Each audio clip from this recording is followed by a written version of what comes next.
오늘 여러분들이 마가복음 9장에 있는 아주 잘 아시는 유명한 말씀을 함께 읽었습니다. 그 앞에 보면은 주님께서 변화산에서 아주 영광스러운 모습으로 변화된 모습이 먼저 기록되어 있는 것을 보게 됩니다. 얼마나 좋았는지 베드로가 랍비여 우리가 여기 있는 것이 좋사오니 우리가 초막 셋을 짓되 하나는 주를 위하여 하나는 모세를 위하여 하나는 엘리야를 위하여 하사이다.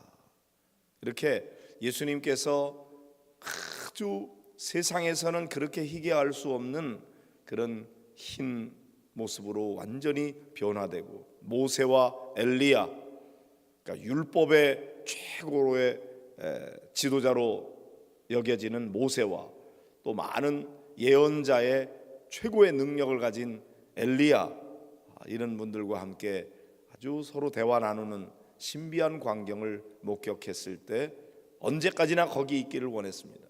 그러나 주님께서는 거기에 있는 것보다도 이제 세상 속으로 내려가기를 원하셨어요. 왜냐하면 은혜의 자리에만 머물러 있으면 안 되고 세상에는 해결해야 될 많은 문제들이 있기 때문입니다. 세상의 삶의 현실을 우리가 잃어버린 채 은혜의 자리에만 머물려고 하는 것은 오히려 주님께서 우리에게 주신 사명을 잃어버리는 것이죠. 은혜를 받은 사람은 그 은혜에만 취해 있어서는 안 되고 오히려 받은 은혜를 가지고 다른 사람들을 섬기면서 세상을 변화시키는 그런 사명을 감당해야 되는 거거든요. 그래서 이제 이 놀라운 신비의 광경을 경험하고서 산에서 내려왔을 때 그들에게 여기 말 못하게 하는 귀신 들린 그런 아이를 만나게 됩니다. 그런데 안타깝게도 제자들에게 그 아이를 데리고 왔지만 이 아이를 고치지를 못했어요. 귀신은 이 아이에게 들어가서 말을 못하게 하고 듣지도 못하게 하고, 듣지 못하니까 말하지 못하죠. 그리고는 물과 불 속에 막 사람을 집어넣는 거예요. 자기의 의지를 가지고 하는 게 아니고 귀신이 그렇게 시키면 그렇게 자꾸 하게 되는 것이죠. 가장 불쌍한 사람 중에 하나는 귀신 들린 사람일 겁니다. 왜냐하면 귀신은 사람의 인격을 파괴하거든요. 그래서 사람답게 살지 못하도록 만드는 것이었습니다. 이 문제가 얼마나 심각했겠습니까? 막 멀쩡한 아이가 물속에도 뛰어들고 불 속에도 뛰어들고 제정신 못 차리고 그렇게 살아가고 있으니 아이가 다른데 뭐 다리가 아프다든지 팔이 아프다든지 그런 것은 오히려 참아낼 수 있지만 귀신 들려서 제정신 못 차리는 아이 어떻게 하면 좋겠습니까? 온갖 방법을 다 동원했을 겁니다. 그러나 해결하지 못했어요. 무슨 약을 준다고 해결되는 게 아니었습니다. 무슨 주사를 맞는다고 해결되는 게 아니에요. 이 아이가 이렇게 안타까운 상황 속에 있을 때 이제 예수님께 데리고 와서 선생님, 말 못하게 귀신 들린 내 아들을 선생님께 데려왔습니다. 귀신이 어디서든지 그를 잡으면 거꾸러져서 거품을 흘리며 이를 갈며 그리고 파리해지는지라. 내가 선생님의 제자들에게 내쫓아달라 하였으나 그들이 능히 하지 못하더이다. 제자들에겐 능력이 없었습니다. 주님께서 말씀하십니다. 믿음이 없는 세대여, 내가 얼마나 너희와 함께 있으며 얼마나 너희에게 참으리요. 그를 데려오라 이렇게 말씀하십니다. 그러니까 결국 이 귀신을 내어 쫓지 못한 이유는 믿음 때문이라고 주님께서 진단하고 계신 겁니다. 믿음이 없기 때문이다.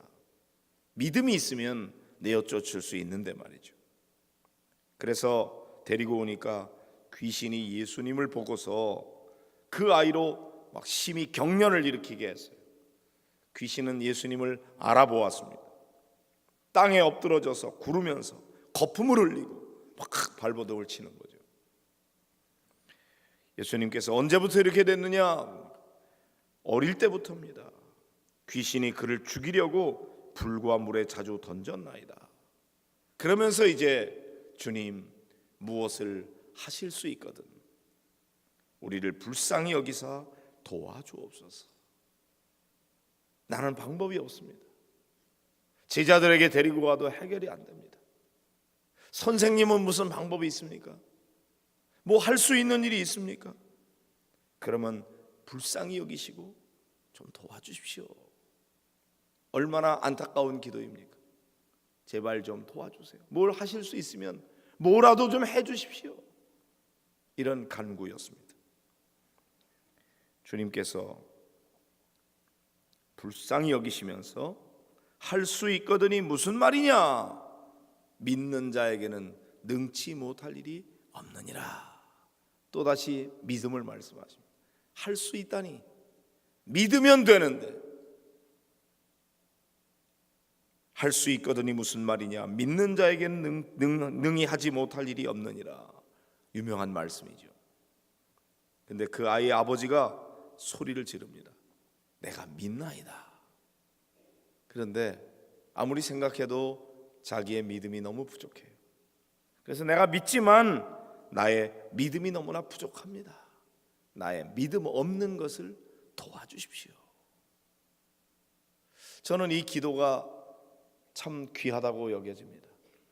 우리가 믿음이 있지만 정말 주님이 기대하는 만큼의 온전한 믿음이 있는가? 100% 믿음이 있는가? 순도 몇 프로의 믿음을 가지고 있는가? 믿고 싶은 것인가? 정말로 믿고 있는 것인가? 가만히 보면은 우리가 믿음이 너무나 연약해요. 그래서 우리의 믿음만 가지고는 그런 놀라운 능력을 덧입을 수가 없어요. 그래서 이 아버지가 내가 믿습니다. 그러나 생각하니 나의 믿음이 너무나 부족합니다. 주님, 나의 믿음 없는 것을 도와주십시오. 여러분, 자기가 믿어야지 뭔 믿음 없는 걸 도와달라 그러냐? 어떻게 믿음을 심어줄 수 있느냐? 그렇게 생각할지 몰라요. 그러나 우리가 가만히 생각해 보면 내가 뭔가를 그 주님의 능력을 믿는다고 하는 거, 그거 내가 노력하면 되는 것인가? 내가 열심을 내면 되는 것인가? 그게 나의 능력인가? 생각할 때 믿음이 내게 아니라는 것을 알게 돼요. 믿음마저도 주님께서 우리에게 부어주시는 은혜인 것입니다. 내가 믿고 싶은데 믿어지지가 않는 걸 어떡합니까? 믿어져야 믿는 건데 그 믿음은 어떻게 오는 겁니까? 우선 회개하는 것도 죄를 깨달아 알게 돼야 회개가 시작이 되잖아요. 근데 죄를 깨닫게 하는 건 누가 하는 거예요? 내가 깨닫는 거예요. 돌아보면 회개의 영을 부어주셔서 나로 하여금 이것이 잘못된 죄라고 하는 사실을 깨닫게 하는 것은 주님의 은혜구나. 깨닫게 하시는 은혜가 있어야 돼요. 그 다음에 회개케 하는 은혜가 임해야 돼요. 그리고 회개의 열매로 주님께서 우리에게 믿게 하시는 은혜를 베풀어 주시는 거예요. 믿음으로 말미암아 거듭나게 하시는 은혜를 베풀어 주시고, 거듭난 하나님의 자녀로 하여금 하나님의 자녀답게 거룩하게 되는 은혜를 베풀어 주셔야 됩니다. 거룩. 점점 거룩해 나가면서 그리스도인의 온전에 이르기까지, 완전에 이르기까지 성화의 과정 속에 성령께서 주시는 끊임없는 지속적인 은혜가 임해야 우리가 거룩하게 변화되어 갈 수 있는 것이죠. 그래서 우리 구원의 시작부터 끝까지 내가 주도적으로 내 믿음을 키워가는 것이 아니라 성령께서 우리에게 은혜를 베풀어 주셔야만 그 모든 과정이 가능한 것입니다.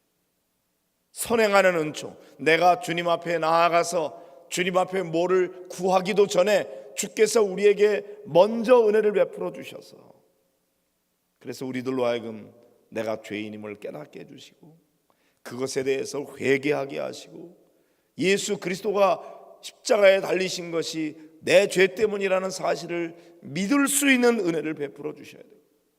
그 다음에 거듭나게 하시는 은혜, 성확해 하시는 은혜, 완전케 하시는 은혜, 처음부터 끝까지 오직 성령의 은혜가 임해야만 우리가 믿을 수가 있는 것입니다. 그러므로 이 아버지의 기도는 너무나 중요한 기도예요. 주여, 내가 믿나이다. 그러나 나의 믿음 없는 것을 도와주소서.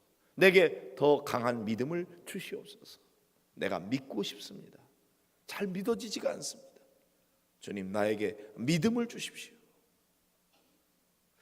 믿음마저도 주님이 우리에게 주시는 은혜임을 깨닫는다면, 내가 믿어서 구원받은 것이 아니고 내가 믿어서 능력을 얻게 된 것이 아니라 주님의 은혜가 임하여 우리가 믿게 되었고 구원받게 되었고 또 놀라운 능력을 덧입게 되었다는 사실을 깨닫게 되는 것이죠. 100% 전부 다 하나님의 은혜인 것입니다. 은혜 없이 회개할 수 없고 은혜 없이 구원받을 수 없는 것입니다. 그래서 모든 것의 절대적인 권한이 하나님께 있는 것이죠.